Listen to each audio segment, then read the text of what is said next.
Good morning. We're with Mr. Tom Navasero, the chairman of PHILAB, the most important man in the public health sector that you've never heard of. Most likely you've never heard of.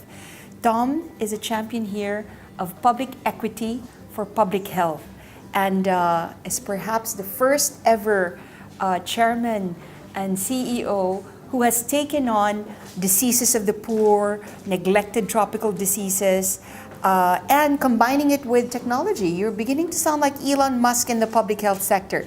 Tell us a bit about PHILAB, Tom. Well, thank you. Thank you more for this invitation. PHILAB is a 59-year-old company. It started in Los Baños, and 30 years ago, we entered the space for in vitro diagnostics, initially focused on the STDs, HIV, and so forth. Today, we're looking more at the diseases no one wants to talk about. That's correct. They don't want to buy the test kits or even test for that. But today, we do have issues with dengue.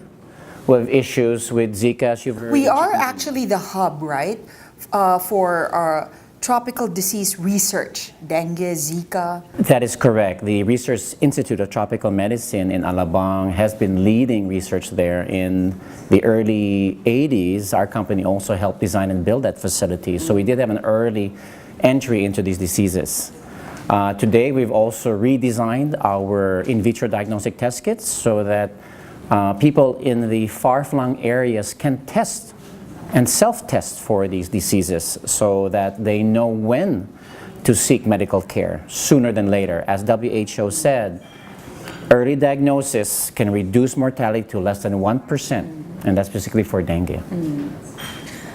You seem to be championing diseases that are historically non-sexy. How come?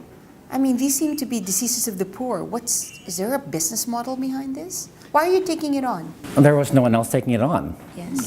So our company, to better serve the masses, to better serve not only our people in this country, but people in other emerging markets that are facing the same issues in poor healthcare or lack of or no healthcare at all. Our company took this initiative to go public so that we can raise more capital to develop better technologies, lower cost technologies, more accurate technologies to serve those who are not served. We have one product called MEDEX. MEDEX stands for a personal medical diagnostic hub. This is telehealth. That's right. This is actually what the government's been talking about. Yes. Because we don't have enough access to doctors, then bring them out into Muhammad, so to speak, right? Yes. Through technology. And the problem here is telehealth has been around for several decades. You know, when telecom started saying we can connect with patients anywhere in the world, but can you actually serve them? Can you actually examine them remotely?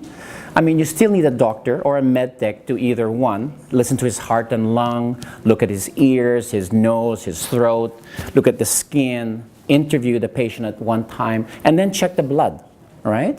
And that cannot be done remotely, right? And that is what true telehealth is. If you can do those two things, right, then you are truly providing telehealth. MEDEX is that. MEDEX provides a complete vital platform where you can examine heart and lung as if the doctor was there. It can take images, videos, and use the technology today, your iPads, your iPhones, and any other simple telecom device to transmit those recordings to a doctor far, far away. Second, the diagnostics of blood is so important. The doctor will not know the true disease of that child or that patient if you don't know what's happening inside them. The blood chemistry is most important. We've developed a platform where one can simply extract their own blood, like a simple lancet, but quality blood, and then use that quality blood to provide better chemistry results, which is then transmitted to the doctor. And now the doctor has both the chemistry, the vitals, to now provide better prognosis. And then all of this aggregated data comes together in a cloud, which would then hopefully allow for our government officials to be able to predict and forecast health trends, health planning better, right? So is this why you sound like an Elon Musk? You can now truly find where the outbreaks are. so that focus and energies can be properly spent only in, say, that area. And they'll know exactly, is it affecting the young, the old, that town, or where's it coming from? It could be water, it could be insects, it could be whatever, right? Yeah. Great. So this morning we talked about the coming together of a long-standing public health advocacy of PHILAB, close to 60 years, but now combined with technology to allow for better health services, predicting and forecasting in our country. Thank you so much, Tom, for all the service you do for our country.